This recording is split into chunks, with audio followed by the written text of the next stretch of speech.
clase número 5 de Introducción a la Hermenéutica. En esta clase vamos a ver el tema la ciencia de la hermenéutica. La ciencia de la hermenéutica. Y comenzamos con esta pregunta. ¿La hermenéutica realmente qué es? ¿Es ciencia o es arte? ¿La hermenéutica es ciencia o es arte? Antes de contestar esta pregunta, bueno, la palabra arte viene de la voz patrimonial del latín ars, artis, que significa una habilidad, una profesión. Entonces, en ese sentido, podemos decir ampliamente que la hermenéutica es arte. Sin embargo, el arte, desde el punto de vista histórico, el arte es algo abstracto, algo caótico. Lo abstracto es lo que se obtiene por medio de la abstracción. La abstracción es separar las propiedades de un objeto a través de una operación mental. Es decir, la abstracción es un proceso totalmente individual, un proceso totalmente subjetivo que la persona está realizando y que él de una forma, bajo filtros que él tiene, bajo criterios que él está sosteniendo, dice esto es de esta forma, esto es de determinada forma. Hace una separación en las propiedades, en las cualidades que contiene algún objeto. Y lo caótico es aquello que es desordenado y es confuso. A través también de la historia, a través de la civilización humana, nosotros podemos ver que en alguna parte de nuestra historia el arte se presenta como algo bajo estas características que yo le acabo de dar, las características de ser algo abstracto, algo caótico, y llega un momento en la historia en que aquellos artistas que producen sus obras de arte ahora se hacían la pregunta, bueno, esta obra de arte que presenta un pintor, un escultor, etcétera. ¿Qué representa esa obra de arte? Y llega un momento en el que representa lo que las personas, lo que los espectadores querían encontrar en esas obras. Es decir, el arte se vuelve abstracta totalmente, donde el espectador, donde aquel que está mirando la obra de arte, está admirando esa obra de arte, él es quien está decidiendo lo que significa esa obra de arte. El artista llega entonces un momento en el que él crea, pero el espectador es quien está interpretando. Y el significado entonces del arte se vuelve algo totalmente subjetivo. El significado es en base a lo que cada quien quiere interpretar. Bien, cuando nosotros vemos la hermenéutica como arte, bajo este contexto que yo acabo de citarle, es decir, como algo totalmente abstracto, como algo caótico, sin lugar a dudas, la vamos a considerar bajo una interpretación subjetivista. Y esta interpretación entonces significa que para mí esto representa o para mí esto tiene tal significado y cada quien está estableciendo sus propias verdades y todo se vuelve relativo y todo lo que hemos visto en las clases anteriores acerca del subjetivismo, el cual es sumamente peligroso. Por desgracia, esta realidad que yo acabo de manifestarle del arte abstracta, el arte caótica, por desgracia, esas características se han trasladado a la hermenéutica bíblica y muchos el día de hoy tienen interpretaciones que están sustentadas no en lo que la Biblia quiere decir, no en lo que la Biblia quiere significar, sino que se tiene una interpretación bíblica sin significado objetivo alguno. Una interpretación totalmente subjetivista, subjetiva. Pero la Biblia tiene un solo significado objetivo. ¿Cuál es este? El que el autor tenía en mente. Ese es el significado que tiene la Biblia y la Biblia solo tiene un significado objetivo. La hermenéutica, entonces, en este sentido, nosotros podemos afirmar que es arte y también es ciencia. Decimos que la hermenéutica es arte porque representa habilidad para su interpretación. Representa habilidad para su interpretación. Y esta habilidad es una habilidad totalmente objetiva. No es nada que alguien diga, bueno, yo pienso así, no es ningún proceso subjetivo, sino que más bien apunta a lo que el autor tenía en mente. Entonces, en este sentido, hermenéutica es arte, y es arte que está de provista, que no tiene nada de abstracto, que no tiene nada de caótico. Y la hermenéutica como ciencia, también podemos nosotros verla como ciencia, y la vemos como ciencia porque la hermenéutica es de hecho una subdivisión de la teología. Y la vemos como una ciencia, como los mensajeros que transmiten adecuadamente las escrituras. ¿Cómo interpretamos la Biblia? Esta es una buena pregunta. ¿Cómo interpretamos la Biblia hoy en nuestros días? Mire, en el siglo XIX, arribando hacia el siglo XX, durante el siglo XIX se desarrolla una época que es conocida como una época liberal. Se tiene una mente abierta y se desarrolla un profundo liberalismo. Cuando nosotros arribamos al siglo XX, hemos arribado a lo que el hombre quiere entender, o lo que el hombre entiende como un mundo moderno, un mundo científico.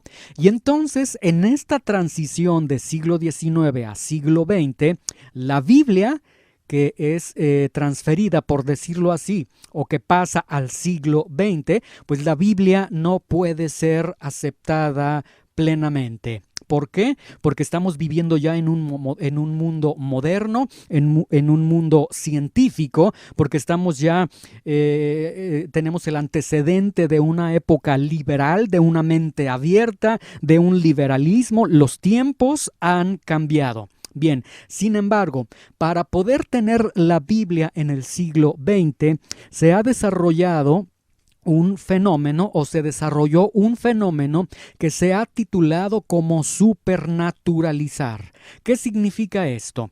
Que tenemos la Biblia, seguimos conservando la Biblia, pero no podemos seguir creyendo en lo que se enseñaba en el Antiguo Testamento. Este fenómeno, este proceso de supernaturalización del que yo le estoy hablando en el siglo XX, significa entonces, bueno, vamos a mantener la Biblia, pero no podemos aceptarla, no podemos tenerla plenamente como se tenía en el siglo I de la era cristiana, en el siglo II, en el siglo III, en el siglo XIX, etcétera, etcétera.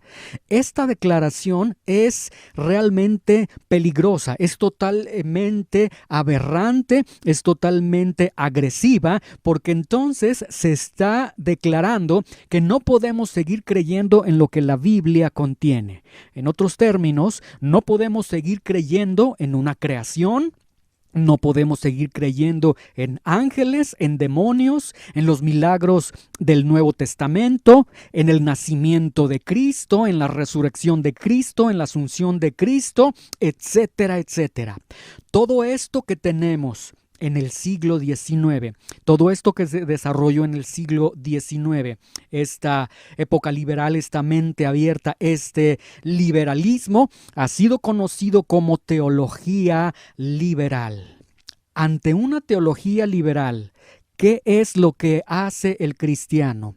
¿Qué es lo que puede hacer el cristiano del siglo XX? Y bueno, la respuesta primariamente sería, pues realmente el cristiano en el siglo XX, realmente su respuesta sería: no puedo seguir creyendo en el cristianismo.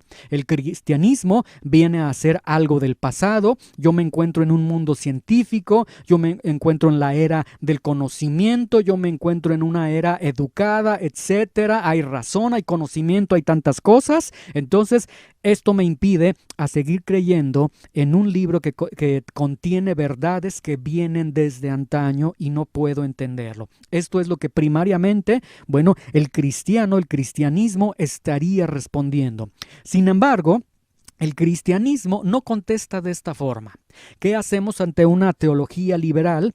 Y el cristianismo del siglo XX dice, vamos a seguir creyendo en el cristianismo, vamos a seguir creyendo en la Biblia. Y lo que se tiene entonces nuevamente, y lo tiene ahí en su pantalla, tenemos esta transición del siglo XIX al siglo XX. Siglo XIX, una época liberal, una mente abierta, un liberalismo, cambia el conocimiento, cambia la percepción, etcétera, etcétera. Siglo XX tenemos ya un mundo presumidamente moderno, científico, que tiene conocimientos, etcétera, y tenemos ahí la Biblia. La Biblia que los cristianos en el siglo XX dicen, vamos a seguir sosteniéndola, vamos a seguir creyendo en la Biblia. Y de hecho dicen, bueno, vamos a llegar al sentido original que tiene la Biblia, pero se hace necesario, puesto que somos ya generación de este siglo XX, se hace necesario reinterpretar el mensaje. Urge que reinterpretemos el mensaje. Y esto significa entonces que el cristianismo en el siglo XX se da a la tarea de hacer relevante el evangelio al hombre moderno, lo cual es algo totalmente antibíblico. La Biblia, dice el Señor, su palabra es verdad, dice el salmista, la suma de tu palabra es verdad. La Biblia siempre ha sido relevante y la Biblia no tiene la necesidad de que el hombre la haga relevante. El día de hoy, entonces, en el siglo XX, las personas tratan de hacer relevante, de hacer interesante el mensaje de la Biblia. Usted puede ver, por ejemplo, películas cristianas donde se trata de presentar el mensaje de la salvación, y si usted ve adecuadamente las películas, usted puede ver que están centradas en el hombre totalmente. Un humanismo impresionante en el que tratan de hacer relevante el evangelio al hombre, en el que tratan de que el evangelio atraiga a través de satisfacer el ego de las personas, a través de satisfacer las necesidades de las personas, donde la persona es importante, donde la persona es el centro y no se presenta el evangelio de manera directa, de manera natural como es presentado en la Biblia. Entonces ya en el siglo XX tenemos esta idea, hagamos relevante el evangelio al hombre moderno. Y entonces, desde el siglo XX, nosotros tenemos una crisis hermenéutica totalmente. A través de la historia se han desarrollado 3 escuelas de pensamiento o 3 métodos en cuanto a la hermenéutica. Número 1, tenemos el protestante ortodoxo clásico, el religioso histórico y el pensamiento existencial. De estos tenemos lo siguiente. En la primera escuela o en la primera metodología de hermenéutica que hemos tenido a través de la historia, la protestante ortodoxo clásico, aquí nosotros tenemos que los reformadores a partir del siglo XVI, ellos se basaban en una escuela gramático-histórica para la interpretación de la Biblia. ¿Qué significa esta parte o esta secuencia gramática histórica? Significa que la interpretación bíblica, que la verdadera y la adecuada interpretación bíblica sería a través de un estudio histórico y gramático. Por histórico se entendía analizar el tiempo en el que se escribió la escritura, ciertos pasajes de la escritura, y analizar que en el pasado esos escritos tuvieron un objetivo, que tuvieron un propósito de ser escritos en su momento, en el momento en el que fueron escritos, y entonces esta escuela, esta metodología histórica implicaba que nosotros tomábamos esa ese propósito que se tuvo, ese objetivo que se tuvo en ese entonces y lo aplicábamos a nuestros días, a nuestro hoy, sin que el hoy, sin que nuestro presente, sin que nuestra cultura, nuestras palabras, nuestra concepción, etcétera, influyeran en su interpretación. Y por el lado gramático implicaba que nosotros analizaríamos el sentido original de los textos, es decir, íbamos a analizar la gramática, íbamos a desglosar las palabras, qué significaban en aquel entonces, cuál era el significado que tenían. Y bajo su contexto histórico y gramático, decían los reformadores, es como se debe de comprender la Biblia. Y de hecho esta es la mejor escuela que nosotros tenemos o que podemos tener. Sin embargo, el problema que nosotros tuvimos a lo largo de los años es que nosotros tuvimos la Reforma, que tenían esta escuela protestante ortodoxo clásica, esta metodología histórica, gramática histórica, pero después se arribó a la teología liberal, siglo XIX, y después se arriba al conocimiento, siglo XX.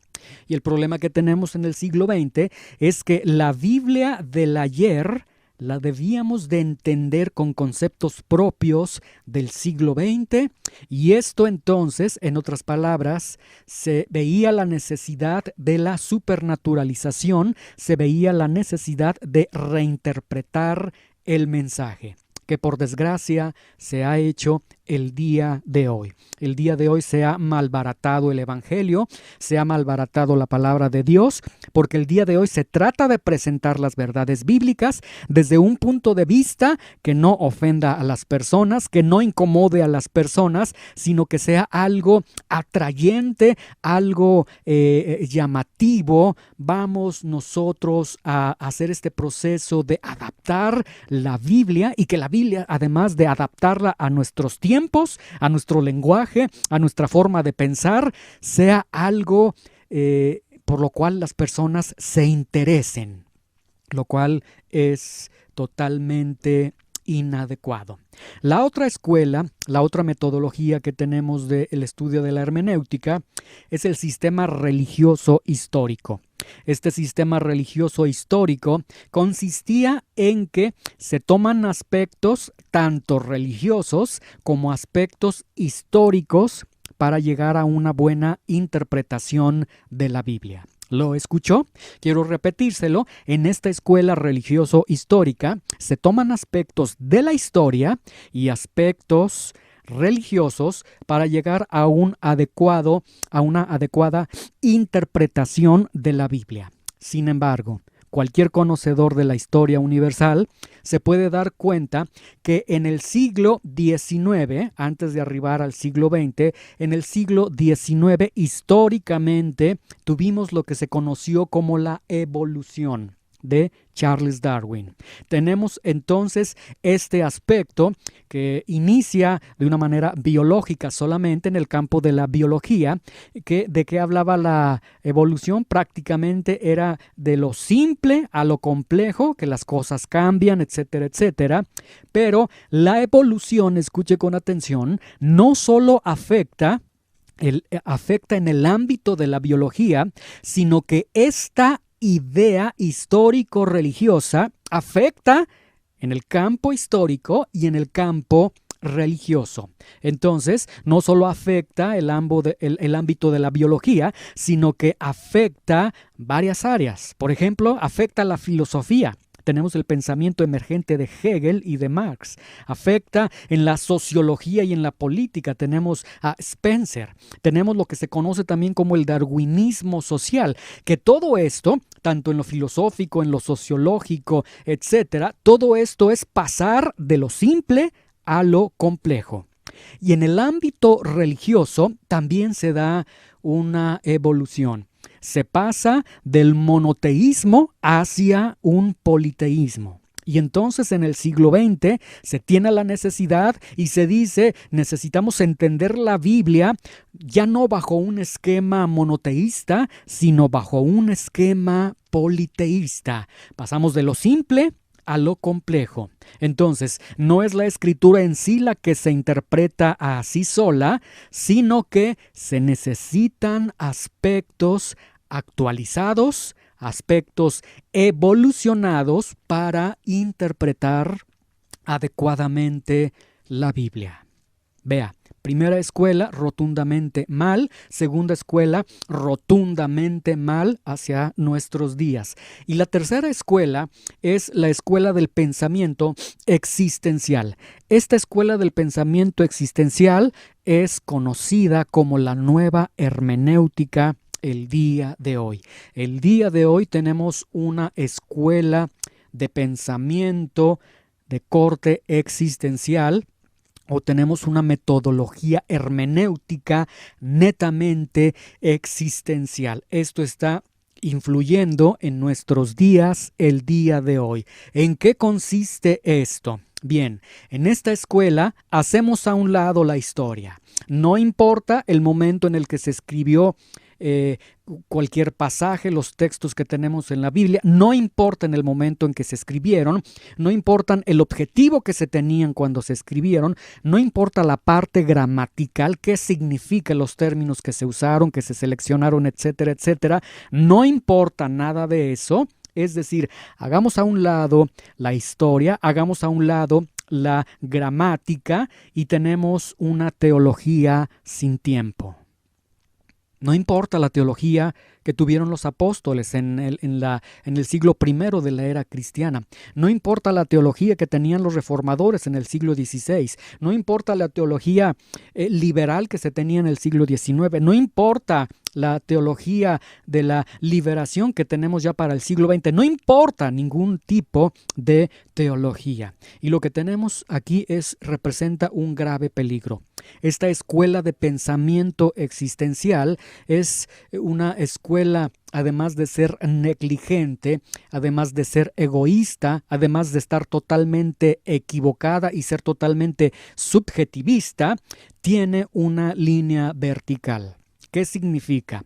Que Dios, cuando me va a hablar a mí, Dios me habla de una manera vertical, me habla de arriba hacia abajo. Es decir, Dios cuando a mí me habla bajo una experiencia existencial. Dios me habla a través de la experiencia personal. Y de aquí, a través de la historia, nosotros tenemos evidencia y tenemos tantos ejemplos de iluminados que hemos tenido alrededor de los años y que han dicho es que a mí Dios me habló directamente, Dios me habló verticalmente a mí a través de una experiencia, fui llevado al más allá, fui transportado a una situación emocional, etcétera. Tantas cosas que dicen donde no hay testigos, donde no hay estudio gramatical, donde no hay objetividad escritural, etcétera, etcétera. Y ellos dicen, así Dios me habló. Y esa es la forma, a través de la experiencia, como el día de hoy muchos están concibiendo la hermenéutica. Es Dios hablándoles a través de la experiencia. Dios hablándoles a través de algo que les gustó, que les motivó, que les hizo llorar, que les hizo suspirar, etcétera. Y esto es rotundamente una escuela totalmente existencial, un pensamiento totalmente existencial. Concluyo con estas dos ideas. La hermenéutica, como usted puede verlo, la hermenéutica se encuentra en crisis el día de hoy.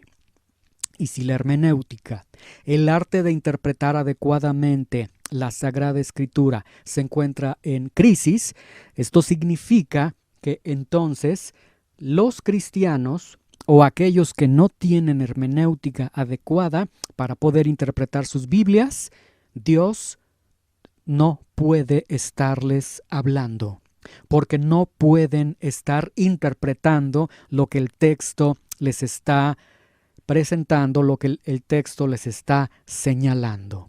Y tenemos entonces una gran vertiente que los cristianos entonces pueden tener cualquier cosa, pero no el mensaje objetivo de la Escritura. Y el día de hoy tenemos herejías, tenemos excesos en las interpretaciones, tenemos interpretaciones inadecuadas y esto lleva a torcer la escritura y lleva a una simple realidad. No estás dentro del mensaje que la Biblia quiere dar. La hermenéutica se encuentra en crisis. Y para esto, segundo pensamiento, la ciencia de la hermenéutica se hace necesaria. La ciencia de la hermenéutica, es decir, estudiar adecuadamente esta materia que ustedes han tomado, que han iniciado, introducción a la hermenéutica, se hace necesario tener la hermenéutica propia para poder comprender, para poder interpretar adecuadamente la Escritura. Que el Señor les bendiga.